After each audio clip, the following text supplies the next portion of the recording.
Kyukai, Kyukai, Kyukai. T'es trop belle dans ta nouvelle armure. On dirait un ange de guerre. Par contre, toi, Shin, tu ressembles toujours à un clochard. Bonjour à tous et bienvenue dans le rapport 849 du général Tempête.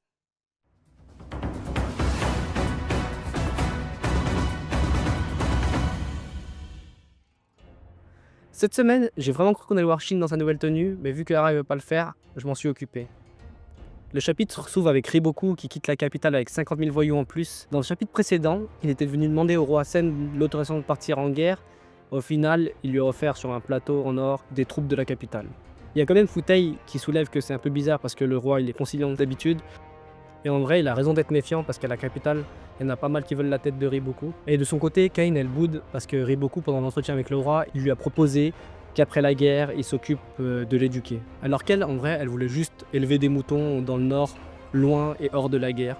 Riboku, il remarque quand même que Kain fait la moue et il lui demande de la suivre. On se retrouve à Shintei et c'est le départ des troupes de Qin pour Zhao. Et il y a une ambiance un peu particulière parce que les ennemis d'hier sont les nouveaux amis d'aujourd'hui. C'est comme si mes voisins venaient chez moi, me cassaient la gueule, tuaient mon coloc, et que quand je me réveille, ils me tapent dans le dos, ils me disent « Bon, viens avec nous maintenant, on va aller régler le compte des autres voisins. » Ben voilà. Pire encore, maintenant, je scande le nom de mes voisins. On a l'armée de Rukomi qui se met en marche. L'armée de Uki, elle a downgrade au fil du temps. On est passé de Uki, tout. Là, on se retrouve avec Rukomi. Tout, il est bon. Tout, il est très bien comme personnage. Mais Uki, c'est quand même quelque chose d'autre. Rukomi, c'est juste un crocodile. Il a la peau dure et il mord très fort. On entend des vivas et c'est l'armée de Kyukai qui se met en marche. Ils sont tous comme des dingues parce que leur général, elle a une nouvelle tenue. Et pour le coup, je trouve que Hara, il se met un peu dans la merde avec son armure. Parce qu'avec le nombre de détails qu'il y a dessus, il va se faire mal à la main encore. Pendant que Kyukai, elle a une armure de général 5 étoiles, Shin, il a toujours son armure de fantassin. Et le pire, c'est qu'il est archi riche, Shin. Il pourrait se faire une armure archi pimpante, comme celle d'Usen, avec des super fioritures. Il pourrait ressembler au boss final du manga.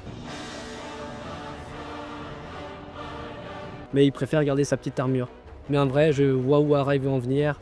Il veut sûrement marquer le coup et que ce soit plus symbolique qu'il obtienne sa nouvelle armure en fumant Riboku, qui lui fera gagner son statut de grand général.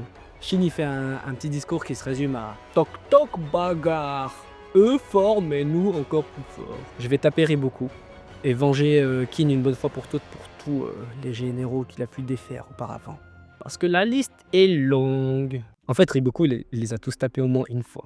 Donc on a les troupes qui se mettent en marche avec 60 000 soldats pour l'armée de Lichin, 60 000 pour l'armée de Rokomi et 50 000 pour l'armée de Yoko-Yoko, ce qui fait 170 000 soldats. Sachant qu'il y a encore Muten et Uon qui ont 50 000 soldats chacun qui vont les rejoindre, et Usen qui a bien 90 000 soldats, et Yotanwa peut-être 70 000. Je préfère plafonner plutôt bas le nombre de soldats que peuvent avoir Usen et Yotanwa, parce que si on se retrouve avec un champ de bataille à 1 million de personnes, pauvre Maître Hara, il va se retrouver avec plus qu'une crampe à la main. Parce que souvenez-vous, pour Yu, ils étaient déjà pas mal.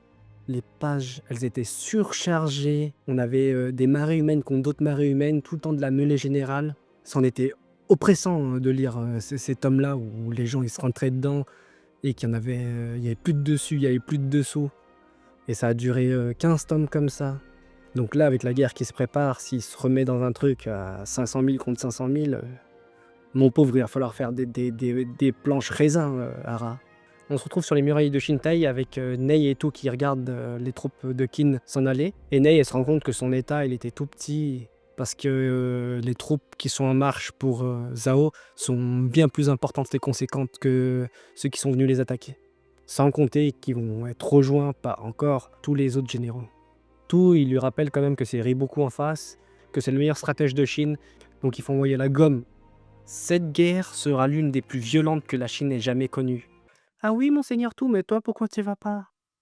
Il dit qu'il veut faire de la paperasse, mais en vrai, il veut gérer la petite. Et le chapitre se clôture sur une belle scène où Riboku demande un mariage Kain dans les bois. C'est grave beau, c'est grave mignon, c'est romantique. En vrai, j'en ai rien à carrer. Dans Kingdom, j'aime vraiment énormément de personnages. Je crois que c'est la première fois dans un manga où j'aime autant de personnages. Mais Kain, j'en ai rien à secouer. Je trouve qu'ils vont même pas ensemble. On dirait qu'ils ont une relation d'enseignant-élève. Il y a une supériorité, c'est bizarre, ça n'est pas fluide.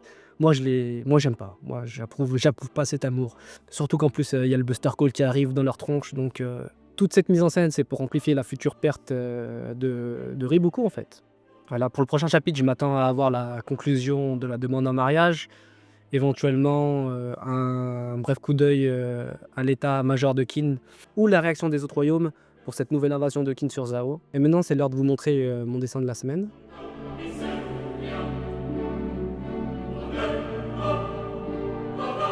Mais en le dessinant, je me suis rendu compte qu'on ne voyait pas beaucoup de choses sur cet angle, donc j'en ai fait un autre rapidos. Je me suis inspiré des divers dessins que Hara il a pu faire de Chine dans le futur. Au début du manga, il y a un flash forward, si vous vous souvenez bien, ça parle de ça, de cette page. Et il y a une autre image qui traîne sur internet où il y a une petite fourrure, tout ça. Si le rapport et le dessin vous ont plu, n'hésitez pas à laisser un commentaire et à vous abonner. Et on se retrouve à la semaine prochaine.